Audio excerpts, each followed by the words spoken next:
ನಾನೇನೋ ನಮ್ಮವ್ರಿಗೆಲ್ಲ ಸೂಚನೆ ಕೊಟ್ಟಿದ್ದೀನಿ. ಈಗ ಪಾಪ ಅವ್ರಿಗೆ ನಮ್ಮ ವಿರುದ್ಧ ಹೋರಾಟ ಮಾಡಿದವ್ರಿಗೆ ಈಗ ಪಾಪ ಅವ್ರಿಗೆ ಮುಂದಿನ ಭವಿಷ್ಯ ನೋಡ್ತಾರಲ್ಲ, ಮುಂದಿನ ಭವಿಷ್ಯಕ್ಕೋಸ್ಕರ ಅವ್ರಿಗೆಲ್ಲ ಕಾಂಗ್ರೆಸ್ ಸೇರ್ಕೋಬೇಕು ಅಂತ ಆಸೆ ಬಂದಿದೆ. ಒಬ್ಬ ಶಾಸಕ, ಸೊ ನಾವು ತಯಾರು ಮಾಡಬೇಕಲ್ಲ. ಈ ಮಧ್ಯೆ ಭಾಳ ಜನ ಕಾರ್ಯಕರ್ತರು ಎರಡು ಪಾರ್ಟಿಯಿಂದ ಪಾರ್ಟಿ ಸೇರ್ಕೊಳ್ಳಿಕ್ಕೆ ಭಾಳ ಕೊಡ್ತಾರೆ. ಅದನ್ನು ಯಾರು ಏನೇನು ಅಂತೇಳಿ ಅವರೆಲ್ಲ ನಮ್ಮ ಲೋಕದವರೆಲ್ಲ ಚರ್ಚೆ ಮಾಡ್ತಾರೆ. ಒಂದು ಅವ್ರಿಗೆಲ್ಲ ಏನಪ್ಪ ಅಂತಂದರೆ 20 ವರ್ಷ ಕಾಲದಲ್ಲಿ ನಮಗೂ ದಳಕ್ಕೂ ಹೋರಾಟ ಮಾಡ್ತಾಯಿತ್ತು.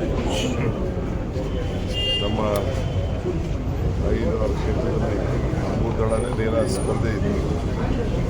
ಈಗ ದಳ ಇಲ್ವಲ್ಲ, ಏನಪ್ಪ ದೇವೇಗೌಡರು ಮತ್ತು ಕುಮಾರಸ್ವಾಮಿ ಅವರ ಕುಟುಂಬದಿಂದನೇ BJP ಪಾರ್ಟಿಗೆ ಸೇರಿಸ್ಬಿಟ್ರಲ್ಲ, ಇನ್ನು ನಮ್ಮ ಗತಿ ಏನು ಅಂತ ಹೇಳ್ತಾ ಇದ್ದಾರೆ. ಸೊ ಅವರೆಲ್ಲ ಬಂದು ನಮ್ಮವ್ರ ಹತ್ರ ಸಂಪರ್ಕ ಮಾಡ್ತಿದ್ದಾರೆ, ನನ್ನ ಹತ್ರ ಸಂಪರ್ಕ ಮಾಡ್ತಿದ್ದಾರೆ. ಅದಕ್ಕೆ ಏನು ಮಾಡಬೇಕು ಅಂತ ಎಲ್ಲ ರೆಡಿ ಸೇರ್ಪಡೆ ಮಾಡಿಬಿಡ್ತೀರ JDS ನಾಯಕ. ನಾನೇನೋ ನಮ್ಮವ್ರಿಗೆಲ್ಲ ಸೂಚನೆ ಕೊಟ್ಟಿದ್ದೀನಿ. ಈಗ ಪಾಪ ಅವ್ರಿಗೆ ನಮ್ಮ ವಿರುದ್ಧ ಹೋರಾಟ ಮಾಡಿದವ್ರಿಗೆ ಈಗ ಪಾಪ ಅವ್ರಿಗೆ ಮುಂದಿನ ಭವಿಷ್ಯ ನೋಡ್ತಾರಲ್ಲ, ಮುಂದಿನ ಭವಿಷ್ಯಕ್ಕೋಸ್ಕರ ಅವ್ರಿಗೆಲ್ಲ ಕಾಂಗ್ರೆಸ್ ಸೇರ್ಕೋಬೇಕು ಅಂತ ಆಸೆ ಬಂದಿದೆ.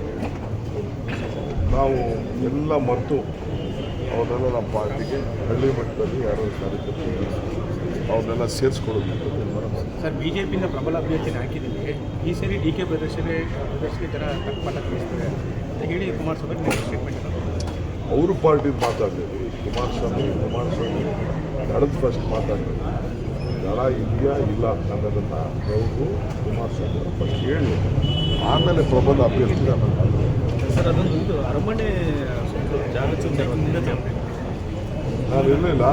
ಅದು ಸುಪ್ರೀಂ ಕೋರ್ಟಲ್ಲಿ ಭಾಳ ದೊಡ್ಡ ಸೀರಿಯಸ್ ಆಗಿ ಕೋರ್ಟ್ ಅವರು ಸುಪ್ರೀಂ ಕೋರ್ಟಲ್ಲಿ ಭಾಳ ಸೀರಿಯಸ್ ಆಗಿ ಹಿಂದೆ ಕಂಟೆಂಪ್ಟ್ ಆಗಿತ್ತು. ಹಿಂದೆ ಕುಮಾರಸ್ವಾಮಿ ಅವರು ಮುಖ್ಯಮಂತ್ರಿ ಆಗಿದ್ದಾಗ ಒಂದು ತೀರ್ಮಾನ ಆಗಿತ್ತು. ಆ ಹಿನ್ನೆಲೆ ಕೋರ್ಟ್ ಅವರು ನಮ್ಮ ಮೇಲೆ ಭಾಳ ಗಲಾಟೆ ಮಾಡ್ತಿದ್ರು. ಆಫೀಸರ್ಸ್ ಎಲ್ಲ ನೀವೇ ಖುದ್ದಾಗಿ ಬರಬೇಕು ಅಂತೇಳಿ ಆದೇಶ ಕೊಟ್ಟಿದ್ದರು. ಅದಕ್ಕೆ ಏನಾಯಿತು ಅಂತ ಅಂದ್ಬಿಟ್ಟು ನಮ್ಮ ಅಭಿಪ್ರಾಯನ ತಿಳಿಸಿದ್ದು. ನಿನ್ನೆ ಏನಾಯಿತು ಅಂತ ನನಗೆ ವಿಚಾರಿಸಿ ಇನ್ನೂ ವಿವಾದ ಇದೆಯಲ್ಲ ಸರ್, ತಿಳಿಸಿ ಅವೆಲ್ಲ ಕೋರ್ಟಲ್ಲೇ ಸುಪ್ರೀಂ ಕೋರ್ಟಲ್ಲೇ ಕೆಲವು ಆದೇಶ ಕೊಟ್ಟಿದ್ದಾರೆ. ಕೋರ್ಟ್ ಆದೇಶನ ನಾವು ಪಾಲನೆ ಮಾಡಲೇಬೇಕು. ಈಗ ರಸ್ತೆ ಅಗಲೀಕರಣ ಮಾಡ್ತೀರಾ ಸರ್, ಕಟ್ಕೊಡ್ತೀರಾ? ಹೆಚ್ಚಿನ ವಿಡಿಯೋಗಳಿಗೆ ಪ್ರತಿಧ್ವನಿ ಯೂಟ್ಯೂಬ್ ಚಾನೆಲ್ ಸಬ್ಸ್ಕ್ರೈಬ್ ಮಾಡಿ, ಬೆಲ್ ಐಕಾನ್ ಕ್ಲಿಕ್ ಮಾಡಿ.